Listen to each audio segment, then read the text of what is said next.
할렐루야. 본행교회 성도 여러분, 한 주간도 평안하셨습니까? 우리 그리스도인들이 신앙생활 하면서 반드시 알아야 될 중요한 내용들이 많이 있는데요. 그 중에 한 가지가 복음이란 단지 한 개인이 예수 그리스도를 믿고 새 사람 되는 것만이 아니라 그리스도를 믿는 모든 성도들이 함께 하나님의 새 인류를 이루는 것을 포함하고 있습니다. 우리는 오늘 본문을 통해서 그 사실을 다시 한번 확인할 수 있습니다. 우선 오늘 본문 1절에 보시면 사도 바울은 감옥에 갇힌 상태에서 에베소 교회 성도들에게 편지를 쓰고 있음을 알 수 있습니다. 그런데 바울이 왜 감옥에 갇히게 된 것입니까? 1절을 다시 자세히 살펴보시면 그가 감옥에 갇힌 자 된 것은 단지 무슨 세상적인 죄를 지었기 때문이 아님을 알 수 있습니다. 오히려 그가 감옥에 갇히게 된 것은 두 가지 이유 때문임을 우리가 오늘 본문 1절을 통해 알 수 있습니다. 그 두 가지가 무엇일까요? 첫 번째는 그가 깨달은 비밀 때문입니다. 그리고 두 번째는 그가 받은 사명 때문입니다. 영국의 유명한 복음주의 설교가인 존 스타트 목사님은 오늘 본문을 설명하면서 사도 바울이 하나님께 두 가지의 은혜의 선물을 받았다고 하였습니다. 그 하나는 바울에게 계시된 그리스도의 비밀이며 다른 하나는 그 비밀을 전하도록 그에게 맡겨진 사명입니다. 이 두 가지 은혜의 선물 중에 오늘 주일은 첫 번째 내용을, 그리고 다음 주일은 두 번째 내용을 말씀드리고자 합니다. 사도 바울은 오늘 본문 2절로 7절에서 그리스도의 비밀에 초점을 맞추고 있습니다. 그리스도의 비밀, 또 Mystery of Christ에 초점을 맞추고 있는 것이죠. 그러면 바울이 하나님의 계시를 통해서 알게 되었고 또 깨달은 이 그리스도의 비밀이란 무엇일까요? 우선 이 비밀이라고 번역된 헬라어 단어 미스테리오는 바울의 서신들에서 21번 나타나고 있습니다. 그 가운데서 우리 에베소서에는 이 비밀이라고 하는 단어가 6번 나타나고 있습니다.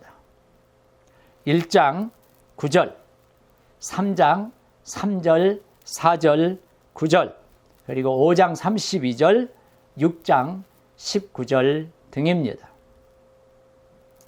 예를 들어 1장 9절에 보면 그 뜻의 비밀을 우리에게 알리신 것이요. 5장 3절에 보면 이 비밀이 크도다. 그리고 6장 19절에 보시면 복음의 비밀을 담대히 알리게 하옵소서. 이와 같이 에베소서에서 이 미스테리온 비밀이라고 하는 단어가 6번 사용되고 있습니다. 여러분, 그런데 보통 비밀이라고 하면 어떤 뜻을 가지고 있나요? 비밀이라고 그러면 은밀한 것 혹은 알려지지 않은 것을 의미합니다. 하지만 이 에베소서의 경우에 비밀이 의미하는 바는 바로 과거에는 숨겨져 있고 감추어져 있던 것이 때가 되어서 알려지게 되고 드러나게 된 것을 의미하고 있습니다. 보다 구체적으로 말씀드려서 5절에 기록된 대로 다른 세대, 즉 구약시대에는 사람의 아들들, 즉 이방인들에게는 알려지지 않으셨지만 이제 하나님의 거룩한 사도들과 선지자들에게 성령으로 나타내신 하나님의 구원 계획을 가리키고 있습니다. 사도 바울이 에베소서에서 비밀이라고 말씀드린 내용이 바로 이것인 것입니다. 그런데 4절에서 바울이 하나님의 구원 계획을 가리키는 비밀을 그리스도의 비밀이라고 말하고 있습니다. 그리스도의 비밀이라고 말한 이유는 그리스도가 하나님의 구원 계획의 중심이기 때문입니다. 그러면 그리스도 비밀의 내용이 무엇입니까? 우린 6절에서 그 해답을 찾아볼 수 있습니다. 6절 말씀해 보면 그 비밀은 복음으로 말미암아 그리스도 예수 안에서 이방인들이 함께 상속자들이 되고 함께 지체가 되고 함께 약속에 참여하는 자들이 되는 것입니다. 이것은 그리스도께서 복음을 통해서 유대인들과 이방인들을 하나 되게 하여서 한 새 인류, 곧 교회의 공동체를 창조하신 것을 의미하고 있습니다. 과거에 하나님의 백성이 아니던 이방인들이 유대인들과 함께 한 하나님의 백성을 이루고 유대인들과 함께 차별 없이 측량할 수 없는 그리스도의 부요함을 누리게 된 것입니다. 따라서 복음이라고 하는 것은 단지 한 개인이 그리스도를 믿고 새 사람 되는 것만이 아니라 그리스도를 믿는 모든 사람들이 함께 하나님의 새 인류를 이루는 것을 포함하는 것입니다. 이러한 가르침은 복음을 지나치게 개인적으로 이해하는 것이 잘못된 것임을 깨우쳐 줍니다. 물론 예수님께서 나를 구원하시려고 십자가에서 죽으시고 부활하셨다고 믿는 것은 전혀 잘못이 아닙니다. 하지만 그리스도의 십자가와 부활을 개인 구원을 위한 사건으로 이해하는 것에만 머물러서는 결코 안 되는 것입니다. 예수 그리스도께서는 죄인인 나를 구원하시려고 십자가에 죽으셨을 뿐만 아니라 우리를 화목하게 하여서 하나님의 한 새 인류를 창조하시고 십자가에서 죽으신 것입니다. 이런 의미에서 복음은 개인의 새로운 삶에 관한 기쁜 소식이자 동시에 새로운 인류에 관한 기쁜 소식인 것입니다. 아멘입니까? 에베소서는 개인만을 위한 복음이 아니라 교회에 관한 복음을 말하는 서신인 것입니다. 복음을 단지 개인의 새로운 삶에 관한 것으로만 이해하다 보면 지나치게 경건한 개인주의에 빠져서 교회 공동체의 중요성을 관가하기가 쉽습니다. 실례로 한국교회 안에는 예수님을 믿고 구원받은 것에만 중요하게 생각하고 구원받은 사람들이 함께 모인 교회의 중요성을 무시하는 성도들이 의외로 많습니다.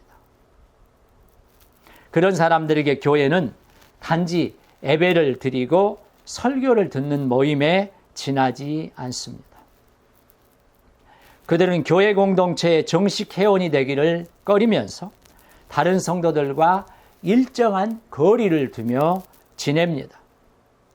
또 교회를 통해서 영적인 유익을 얻을 수 있다면 교회 안에 무슨 일이 일어나든지 또 교회가 어떤 방향으로 나가든지 크게 개의치 않습니다.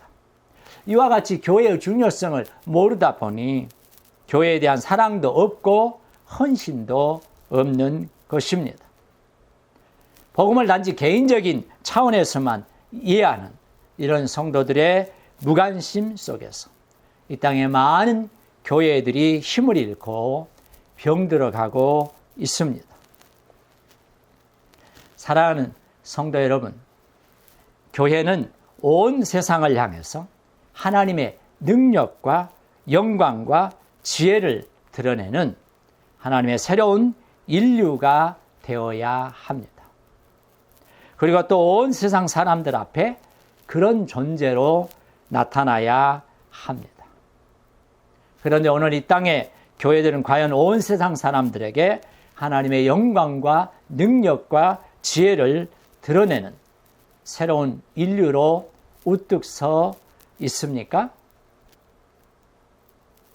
우리는 복음이 개인 구원에 관한 기쁜 메시지일 뿐만 아니라 교회 공동체에 관한 기쁜 메시지임을 새롭게 인식해야 합니다. 예수님께서 십자가에서 죽으신 것은 개인들을 구원하여 새 사람을 만들기 위한 것일 뿐 아니라 하나님의 새로운 인류, 곧 교회를 창조하시기 위한 것임을 인식해야 합니다. 교회의 중요성은 아무리 강조해도 지나치지 않는 것입니다. 그러므로 이제 다시 한번 하나님께서 우리 그리스도인 한 사람 한 사람을 교회 공동체 안으로 부르신 이유를 바로 알고 교회 중심의 신앙생활을 충성되이 감당하실 수 있기를 주님의 이름으로 축원합니다.